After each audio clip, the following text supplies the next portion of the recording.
El Shaddai, El Shaddai,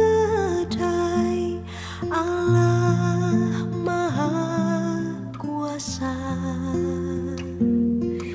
Dia besar, Dia besar, El Shaddai mulia, El Shaddai, El Shaddai, Allah Maha Kuasa. Berkat-Nya melimpah, El Shaddai.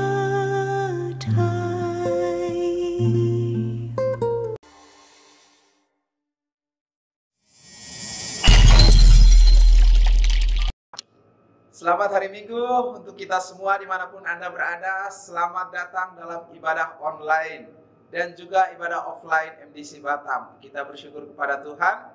Minggu ini kita lakukan ibadah 2 kali, yaitu ibadah onsite dan juga ibadah online.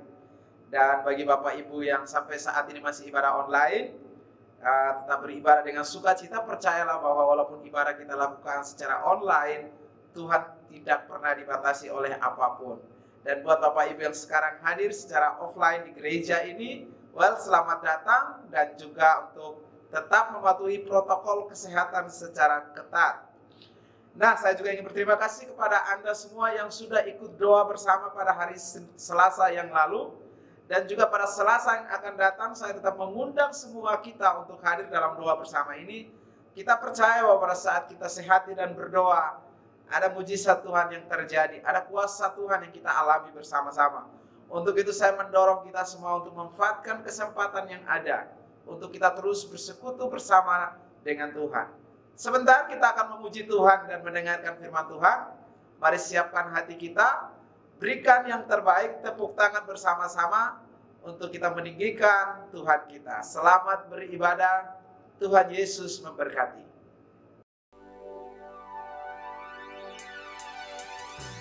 Shalom keluarga MDC, selamat hari Minggu bagi kita semua.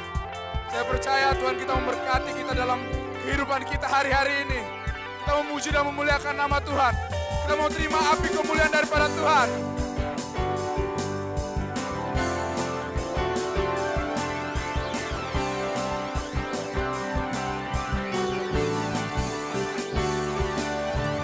Dengarkanlah suara nafiri memanggil semua umatnya dari seluruh penjuru bumi datang untuk menyembah Dia. Dengarkanlah suara nafiri memanggil semua umatnya. Gereja Tuhan bersatu kini mengangkat tinggi panjinya. Bersiap maju janganlah lengah, Yesus Panglima kita. Gunakan semua senjata Allah dalam kuasa Roh Kudus. Api kemuliaan-Nya tercurah dari surga, penuhi kami semua. Bangkitlah gerejanya, api kemuliaan-Nya tercurah dari surga. Beritakan pada dunia bahwa Yesuslah Raja segala raja.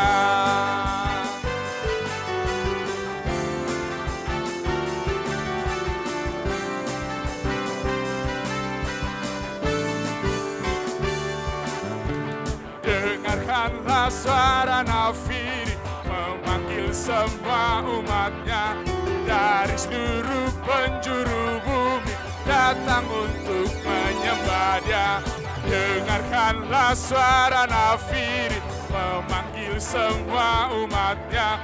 Gereja Tuhan bersatu kini mengangkat tinggi panjinya. Bersiap maju janganlah lengah, Yesus Panglima kita.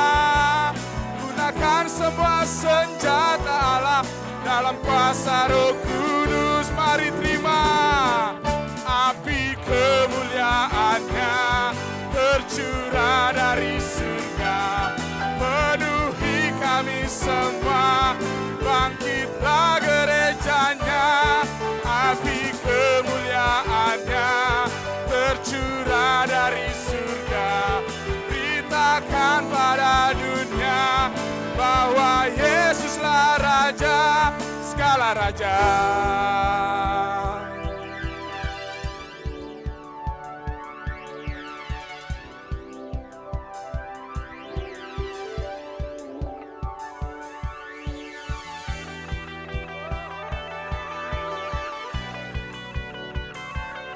Yesus Raja.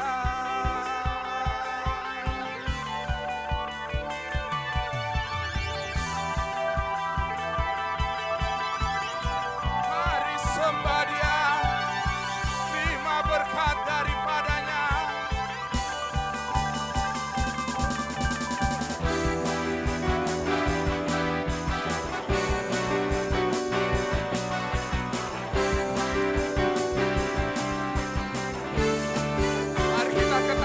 Api kemuliaannya tercurah dari surga, penuhi kami semua. Bangkitlah gerejanya, katakan api kemuliaannya tercurah dari surga. Beritakan pada dunia bahwa Yesuslah Raja, katakan api kemuliaannya tercurah dari surga, penuhi kami semua. Bangkitlah gerejanya, api kemuliaannya tercurah dari surga. Beritakan pada dunia bahwa Yesuslah Raja, segala raja.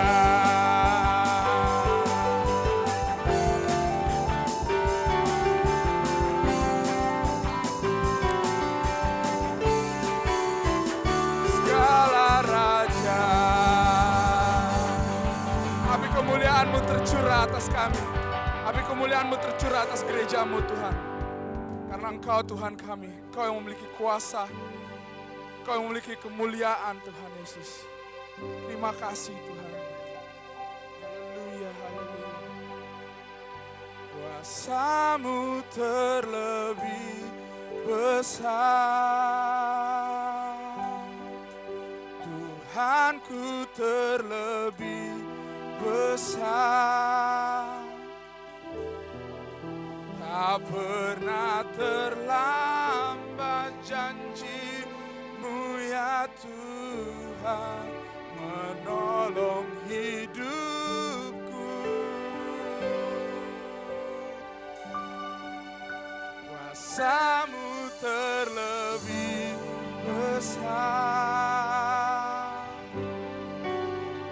Tuhanku terlebih besar,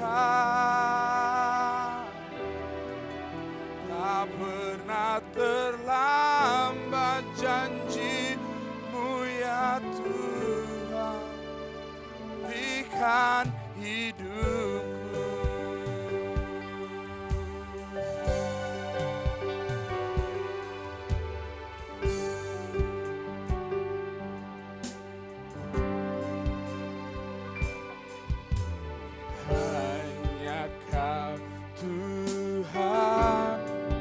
Penolongku,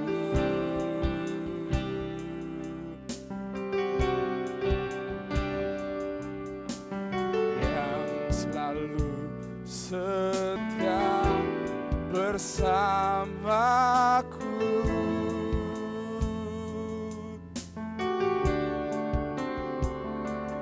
Kasih-Mu yang sanggup mengubah kehidupanku. Sungguh ku berserah, sungguh ku percaya. Kuasa-Mu terlebih besar, Tuhan besar. Tak pernah terlambat janji-Mu ya Tuhan, menolong hidupku. Kuasa-Mu terlebih besar, Tuhanku terlebih besar.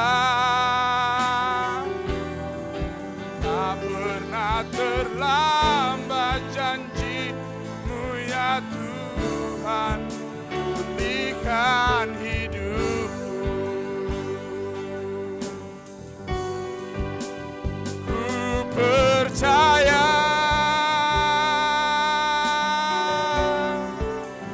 Kau bekerja,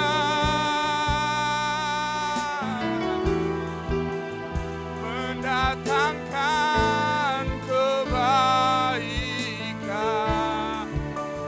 di hidupku. Ku percaya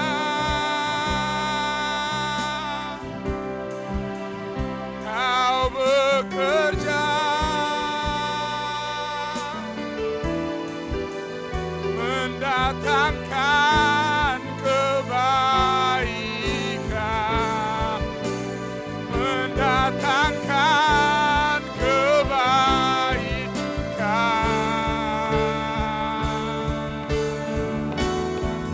Kuasa-Mu terlebih besar, Tuhanku terlebih besar. Tak pernah terlambat janji-Mu ya Tuhan, menolong hidupku. Kuasa-Mu terlebih besar, Tuhanku terlebih besar. Tak pernah terlambat janji-Mu ya Tuhan, pulihkan hidupku. Tak pernah terlambat janji-Mu ya Tuhan, pulihkan hidupku. Tak pernah terlambat janji-Mu ya Tuhan, pulihkan hidupku. Haleluya, Kau tak pernah terlambat, Kau Allah yang setia, janji-Mu ya dan amin Tuhan. Kau bekerja dalam hidup kami, Kau memberkati kami. Terima kasih Tuhan, terima kasih Tuhan. Kami berserah, kami bersyukur hanya padamu, hanya padamu. Oh Yesus, terima kasih Tuhan.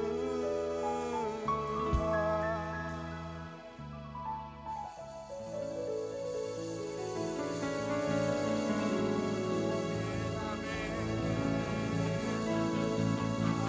amin.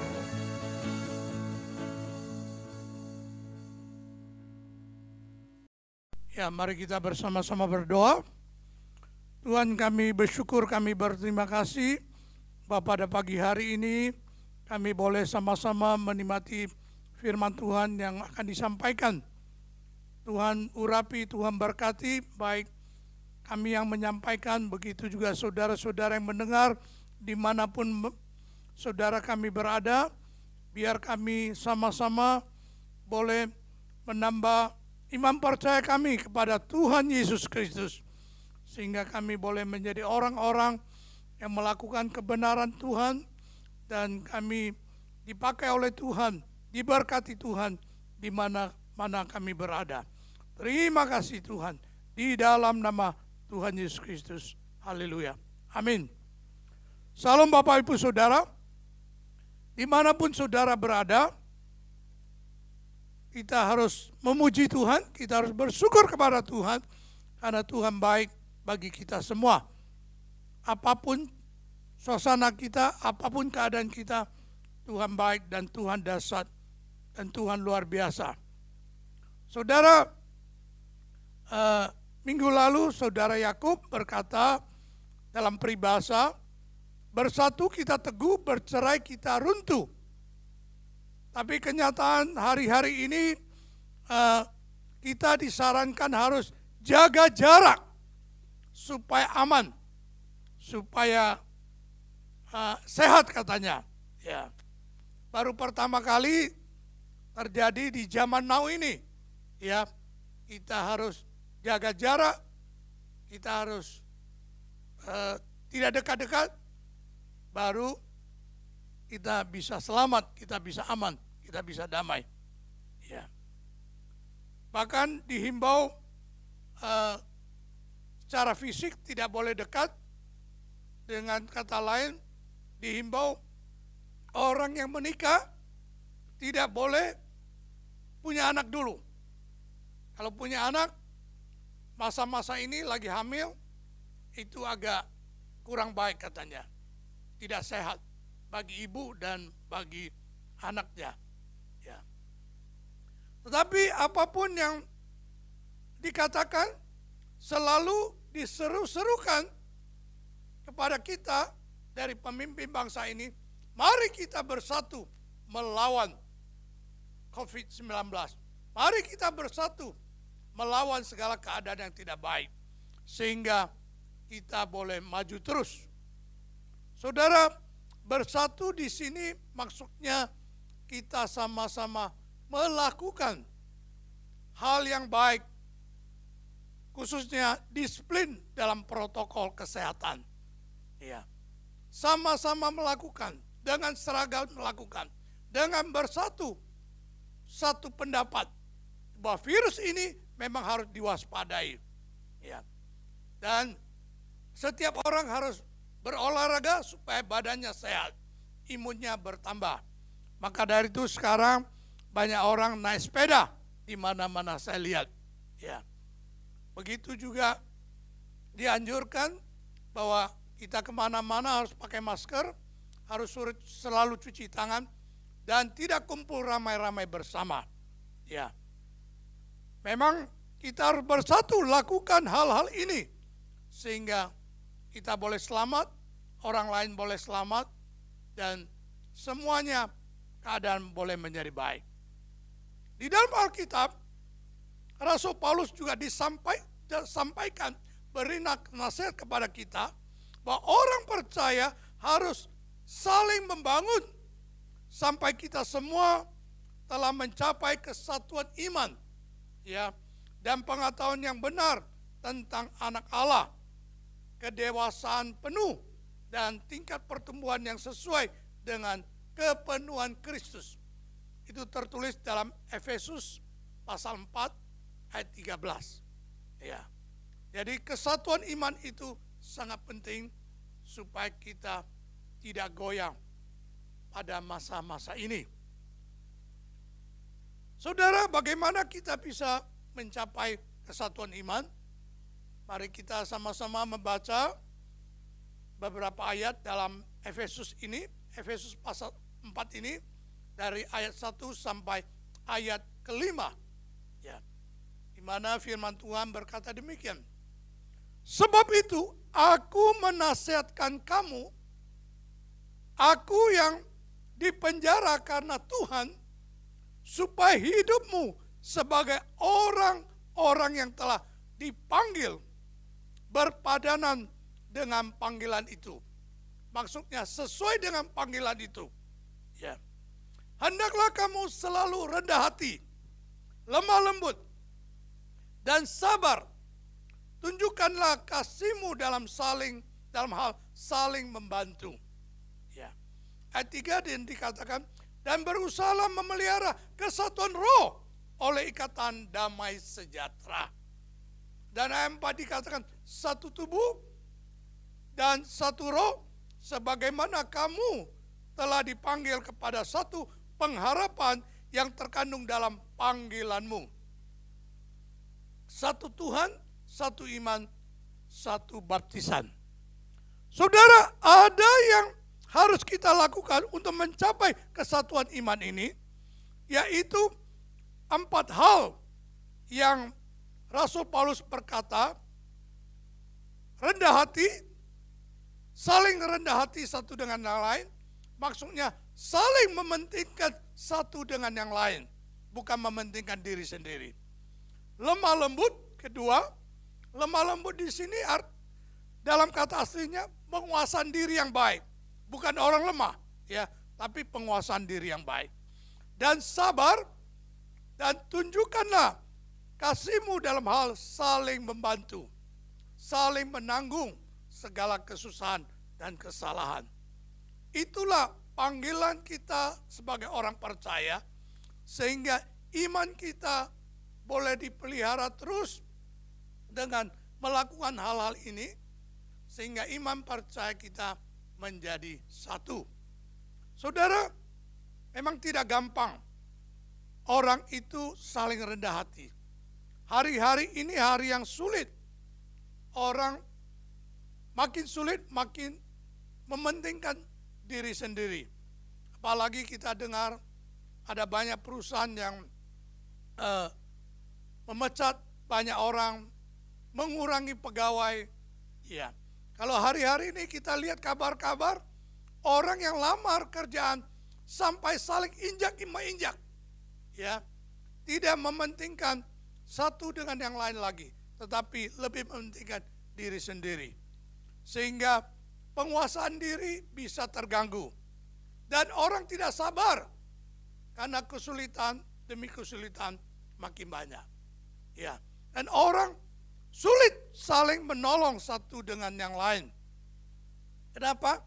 Karena makin lama makin sulit, pekerjaan tidak ada, orang lebih mementingkan diri sendiri. Saudara, tetapi dalam pandemik ini, dalam kesulitan ini, kita harus lakukan hal-hal ini. Seperti yang dikatakan tadi, rendah hati, lemah lembut, sabar, saling menolong dalam kasih. Dan seharusnya gereja, orang-orang percaya mempraktekkan hal-hal itu. Karena itulah yang sesuai dengan panggilan kita. Kata Paulus kepada jemaat di Efesus. Di dalam keluarga, kita juga harus saling punya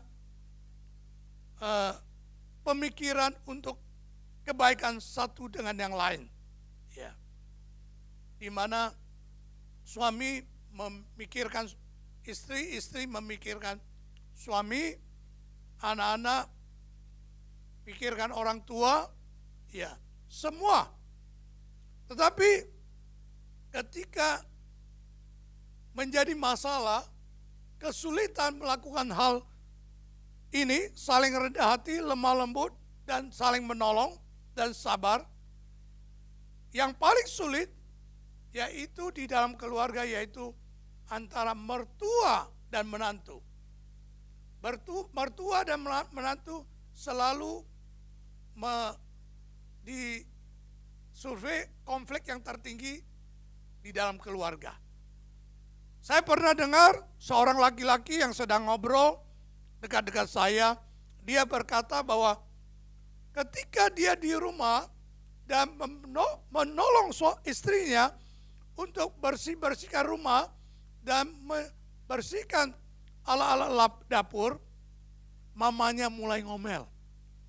Mamanya mulai berkata, dari kecil saya tidak membiarkan anak saya bekerja di rumah, tetapi sekarang dia menikah, malah dia bekerja di rumah. Ya.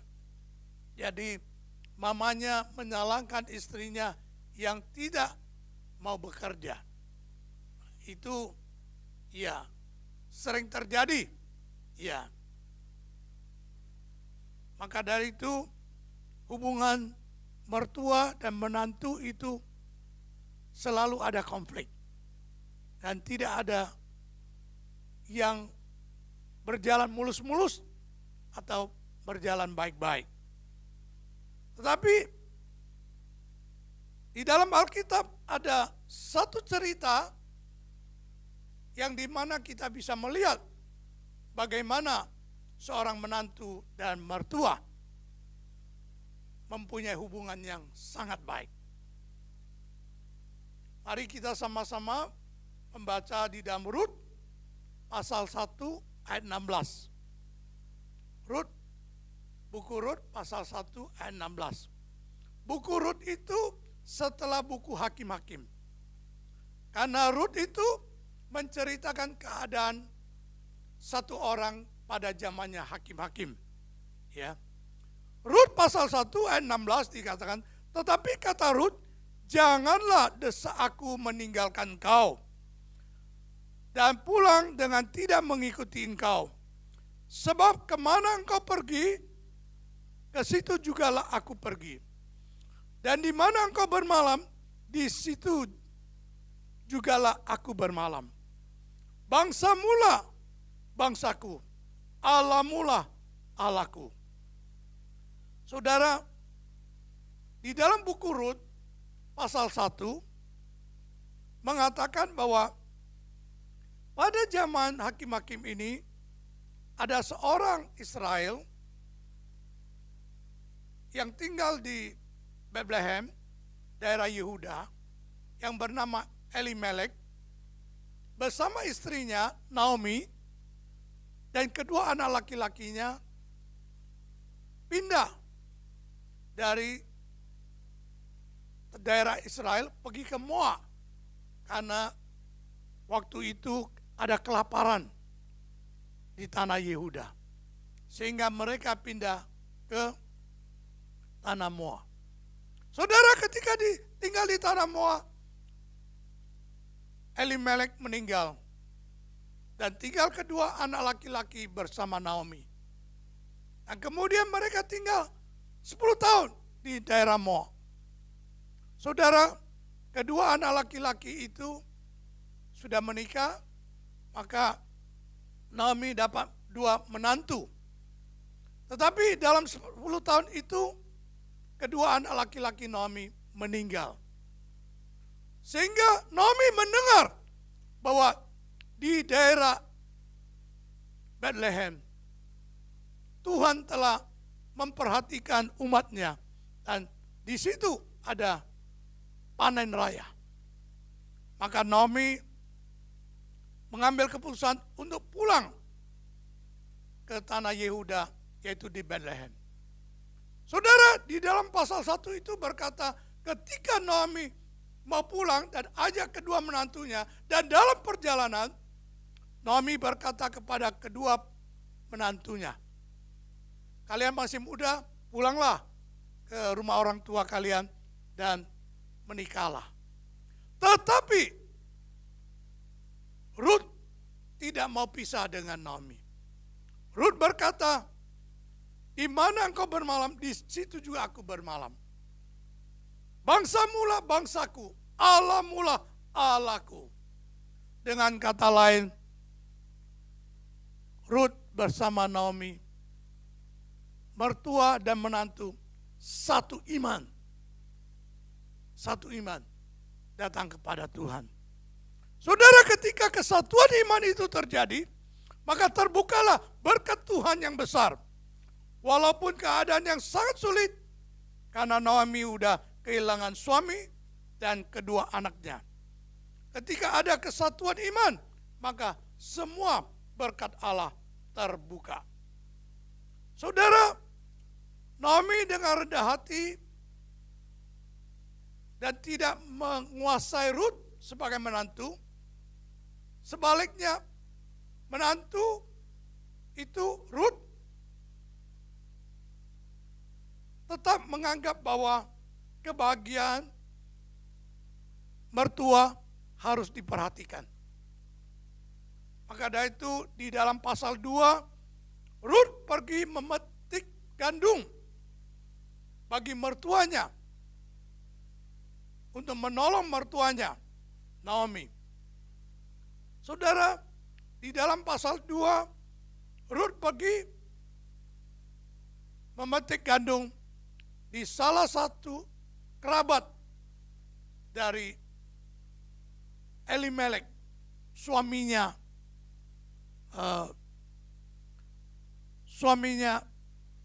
Naomi. Ya. Saudara, di situ kita melihat bahwa Naomi yang tidak mementingkan diri sendiri bisa memperhatikan mertuanya Naomi. Di situ kita lihat ada sikap yang sesuai dengan orang percaya. Ya. Saudara, Naomi juga sabar, bekerja dengan susah untuk membawa pulang gandum itu bagi mertuanya Naomi. Ya. Saudara, sebaliknya di pasal 3 itu, di pasal 2 itu juga Naomi pernah berkata kepada Rut bahwa saya memikirkan kebahagiaan kamu. Saya memikirkan kamu harus menikah lagi. Maka di dalam pasal ketiga, Naomi berkata kepada Rut supaya dia bisa mendekati Boas. Iya, Boas, salah seorang kerabat mereka. Dan supaya Boas bisa menebus Rut. Karena Boas itu adalah orang kaya di Bethlehem yang punya ladang gandum, dan dialah yang salah satu yang punya hak untuk menebus Naomi dan Rut. Saudara, di dalam keadaan yang begini, maka dari itu Rut dengan lemah lembut, dengan penguasaan diri, mengikuti perintah-perintah dari mertuanya. Dan mertuanya juga dengan lemah lembut memberikan cara-cara supaya Rut bisa mendekatkan diri dengan Boas, ya, yang merupakan salah seorang yang harus menebus kehidupan mereka. Saudara, di dalam pasal keempat dalam buku Rut itu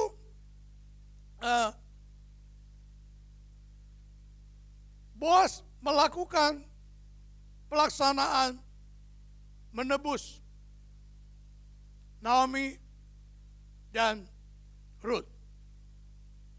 Karena sesungguhnya selain Boas ada seorang yang lebih berhak lagi, lebih dekat lagi untuk menebus Naomi dan Rut. Maka dari itu Boas pergi ke gerbang, dia ketemu orang itu dan dia panggil 10 orang untuk menjadi saksi dan berkata kepada orang itu bahwa Naomi sudah pulang dari Moab dan dia mau menjual tanahnya. Bagaimana? Kita berdua yang berhak untuk beli tanahnya. Jadi waktu zaman itu tanah keluarga tidak bisa dijual. Seperti adat orang Tapanuli, kalau tanah marga itu tidak bisa dijual kepada orang lain. Harus sesama marga, harus keluarga yang beli. Ya. Maka dari itu Boas berkata kepada orang yang harus tebus Naomi dan Rut, belilah tanahnya Naomi. Ya. Tetapi orang itu bilang, kemudian orang itu berkata, ya, saya siap untuk beli tanahnya Naomi yang ditinggalkan oleh suaminya Elimelek. Tetapi ketika orang itu berkata siap mau membeli, Boas berkata kepada orang itu bahwa kamu tidak hanya beli tanahnya, tetapi kamu harus ambil Ruth sebagai istri juga untuk melanjutkan keturunan dari keluarga suami Ruth, yaitu Elimelek, anak dari Elimelek. Jadi saudara, inilah adat istiadat di Israel waktu itu. Kalau ada saudara atau kerabat yang meninggal dan tidak ada keturunan, maka saudaranya yang lain yang harus ambil istrinya untuk menjadi istri dan melanjutkan keturunan. Ya. Saudara, ketika orang itu ditawarin ambil Ruth sebagai istri dan melanjutkan keturunan dari Elimelek, suaminya Naomi, dia tidak bersedia. Maka akhirnya Boas yang bersedia untuk membeli tanah Naomi dan menikah dengan Ruth sehingga membangkitkan keturunan dari suami Naomi, Elimelek. Ya. Sehingga saudara, kita lihat satu gambar, satu lukisan, ya, di mananya atasnya tertulis Rut pasal 4 ayat 17 yang berkata, dan tetangga-tetangga perempuan memberi nama kepada anak itu, katanya, pada Naomi telah lahir seorang anak laki-laki, lalu mereka menyebutkan namanya Obed. Dialah ayah Isai, ayah Daud. Saudara, di sini kita lihat bahwa ada Naomi yang sudah tua, Ruth masih muda, Boas berdiri di belakang, dan Naomi menggendong satu anak yang bernama Obed. Ya. Yang dikatakan Obed kemudian melahirkan Isai, ayahnya Daud. Saudara, di sini dengan kata lain, Obed itu adalah kakek dari Raja Daud. Ya, karena Obed itu ayahnya Isai dan Isai itu ayahnya Raja Daud. Jadi saudara, Obed itu adalah kakek dari Raja Daud, opung dari Raja Daud, engkong dari Raja Daud. Ya. Dan dari keturunan Raja Daud lah lahir Yesus yang disebut Kristus. Dan silsilah ini bisa dilihat di Injil Matius pasal 1. Saudara, di dalam cerita ini kita melihat situasi boleh susah, situasi boleh sulit. Tetapi kalau orang saling rendah hati, saling mementingkan satu dengan lain sebagai orang percaya, kalau orang dengan penguasaan diri yang baik saling menolong, saling sabar satu dengan yang lain, maka ada berkat yang dahsyat yang terjadi dan luar biasa. Saudara, kita pelajari bahwa Naomi dan Ruth adalah mertua dan menantu yang selalu timbul konflik, yang selalu timbul masalah. Tetapi Naomi dan Ruth tidak mempertahankan wibawanya atau haknya, di mana menantu punya hak, di mana mertua punya hak. Tetapi mereka saling mementingkan satu dengan yang lain dengan rendah hati. Maka dari itu mereka bisa bahagia. Mereka bisa diberkati oleh Tuhan. Dan Naomi dan Ruth hidup bersama-sama. Ruth dengan sabar hidup dalam segala kesusahan.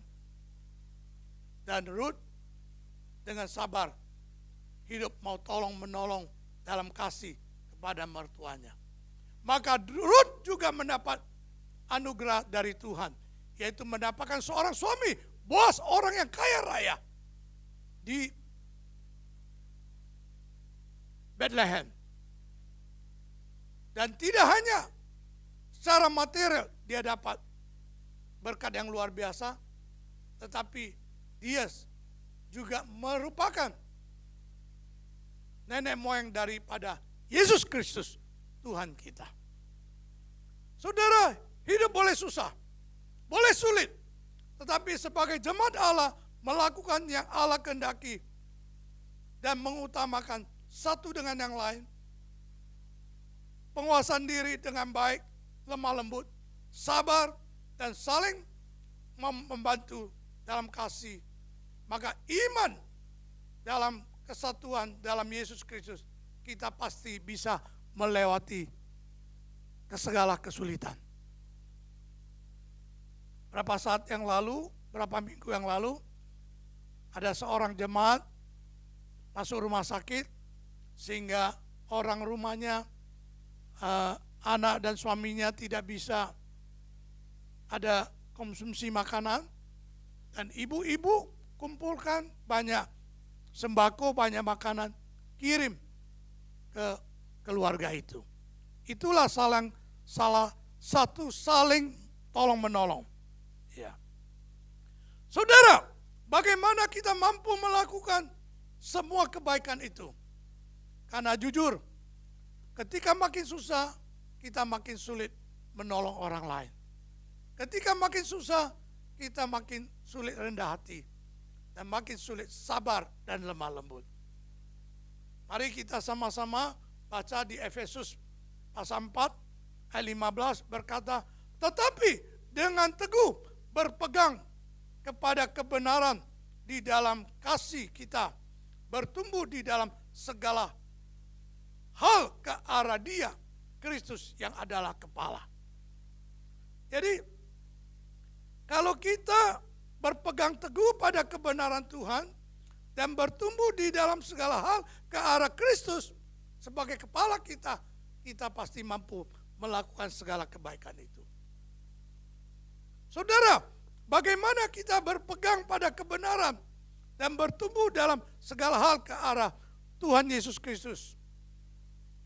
Yaitu melalui ibadah harian. Kalau setiap hari kita beribadah kepada Tuhan Yesus, satu hari bahkan 3 kali, seperti yang diatur di dalam ibadah harian, ya, pasti kita akan tambah dekat, tambah bertumbuh di dalam Tuhan, di dalam arahnya Tuhan Yesus Kristus. Kalau saudara yang belum download, saudara boleh download ibadah harian itu, ya, sehingga saudara bisa dituntun untuk baca Alkitab, dituntun untuk berdoa, sehingga saudara tambah hari tambah bertumbuh, tambah dekat dengan Tuhan, dan mengarah kepada Kristus, Yesus Kristus, yaitu kepala kita. Ya. Saudara, kenapa harus kepada Yesus? Karena Yesuslah teladan bagi kita. Di dalam Filipi pasal 2 ayat 6 sampai 8 tercatat demikian. Yang walaupun dalam rupa Allah tidak menganggap kesetaraan dengan Allah itu sebagai milik yang harus dipertahankan, melainkan telah mengosongkan dirinya sendiri dan mengambil rupa seorang hamba dan menjadi sama dengan manusia. Ayat ke-8, dan dalam keadaan sebagai manusia, ia telah merendahkan dirinya dan taat sampai mati. Bahkan sampai mati di kayu salib. Saudara, Yesus Kristus sebagai Tuhan yang menciptakan langit dan bumi, sebagai Tuhan yang berkuasa atas bumi dan surga, tapi Dia mau merendahkan diri menjadi hamba manusia. Saudara, itulah teladan yang Tuhan berikan kepada kita. Itulah kerendahan hatinya Tuhan sebagai Allah, tapi Dia mau jadi hamba manusia. Dan dengan lemah lembut dia mau disalibkan. Dia tidak berontak, dia tidak melawan. Dan dengan sabar dia menanggung segala penderitaan kita, segala dosa kita di atas kayu salib. Maka dari itu dia juga menolong kita dalam kasih sehingga kita selamat dari dosa. Kita boleh selamat. Saudara, apapun keadaan saudara yang hari-hari ini makin sulit, sehingga saudara tertekan, emosinya, sulit untuk menguasai diri, sulit untuk sabar, sulit untuk menjadi berkat bagi orang, mengasihi orang lain. Hanya Yesus yang dapat menolong saudara. Hanya Yesus yang dapat menolong saudara untuk keluar dari segala kesulitan. Karena ketika Yesus berada dalam diri saudara, kedamaiannya dapat memelihara kita di dalam satu iman. Iman yang bagaimana? Iman yang berpengharapan kepada Dia. Sehingga kita dapat ketenangan. Kita dapat membagikan kasih kepada orang lain. Sehingga kita dapat selamat di dalam kasih anugerahnya. Pada pagi hari ini, saudara dimanapun juga, kalau saudara telah mendengar bagaimana Yesus Tuhan, Dia berteladan dan Dia bisa buka berkat yang besar bagi kita semua. Dan saudara mau memiliki kuasa untuk kerendahan hati, kuasa untuk lemah lembut, kuasa untuk sabar, kuasa untuk mengasihi orang lain. Hari ini saya mau berdoa bagi saudara, supaya saudara boleh terima berkat dari Tuhan. Kalau saudara mau mencapai kesatuan iman, mau mendapatkan Yesus Kristus sebagai Tuhan dan Juru Selamat, saudara boleh ikut saya berdoa bersama-sama. Tuhan Yesus, ampuni segala dosaku. Tuhan Yesus, jadilah Juru Selamatku. Jadilah Tuhanku dan penolongku. Dan saya mau mengaku, Engkaulah satu-satunya Tuhan. Engkaulah satu-satunya Juru Selamat. Yang mampu memberikan kuasa kepada aku, sehingga aku boleh menguasai diri, aku boleh rendah hati, aku boleh sabar, aku boleh membagikan kasih kepada orang lain. Dan aku boleh selamat dari segala masalahku dan melewati masalah demi masalah. Terima kasih Tuhan, terima kasih Yesus. Dan kami sebagai orang percaya dapat memelihara kesatuan iman, sehingga kami boleh mengalahkan segala yang maut dalam hidup kami. Sehingga kami boleh dalam keadaan sehat walafiat. Terima kasih Tuhan. Setiap saudara yang dimanapun juga berdoa kepada Tuhan. Tuhan Yesus akan mendengar. Tuhan Yesus akan menolong. Tuhan Yesus akan memberkatinya. Di dalam nama Tuhan Yesus Kristus. Haleluya. Amin. Kita bersyukur. Kita barusan mendengarkan firman Tuhan yang telah disampaikan oleh Pak Pohan. Saya berdoa supaya firman Tuhan itu menguatkan dalam kehidupan kita. Mari kita akan sama-sama berdoa, kita akan mengakhiri ibadah kita pada pagi hari ini. Kita tundukkan kepala kita. Tuhan, kami bersyukur dan berterima kasih menyerahkan seluruh jemaat-Mu dimanapun mereka berada. Tuhan yang memimpin, memelihara kehidupan mereka, memberkati rumah tangga mereka, rumah tangga yang terbaik, pekerjaan yang terbaik, bisnis yang terbaik, dimanapun mereka berada selalu disertai oleh Tuhan. Berkati juga kesehatan mereka masing-masing, sembuhkan yang sakit ya Tuhan. Kami menyerahkan seluruh jemaat-Mu dimanapun mereka berada. Kami percaya penyertaan-Mu sempurna adanya di dalam kehidupan mereka. Terima kasih juga Tuhan, kami menyerahkan bangsa dan negara ini dalam tangan anugerah Allah. Tuhan memelihara bangsa kami yang hari-hari ini mengalami pandemik COVID-19. di pelbagai kota di Indonesia. Kami berdoa biar presiden, wakil presiden, dan seluruh jajarannya bahu-membahu untuk membawa negeri kami keluar dari masalah COVID-19 ini. Dan kami percaya Engkau pasti akan menyertai bangsa dan negara ini. Terima kasih Tuhan Yesus, berkati juga pemerintahan Provinsi Kepri dan Batam, Tuhan juga menyertai. Terima kasih Tuhan Yesus, sebentar kami akan akhiri ibadah kami pada pagi hari ini. Diberkatilah seluruh jemaat dimanapun mereka berada. Dan kami yakin dan percaya sepanjang hari, sepanjang minggu yang kami lewati bersama-sama dengan Engkau Tuhan, menyertai dalam seluruh kehidupan jemaat-Mu. Jemaat yang mengalami berkat Tuhan, jemaat yang diberkati oleh Tuhan dengan limpah, jemaat yang mengalami kasih dan kemurahan Tuhan mulai hari ini sampai selama-lamanya. Di dalam nama Tuhan Yesus Kristus, Allah kami yang hidup, kami mengucap syukur dan berdoa. Kita yang percaya katakan amin. Tuhan memberkati kita semua.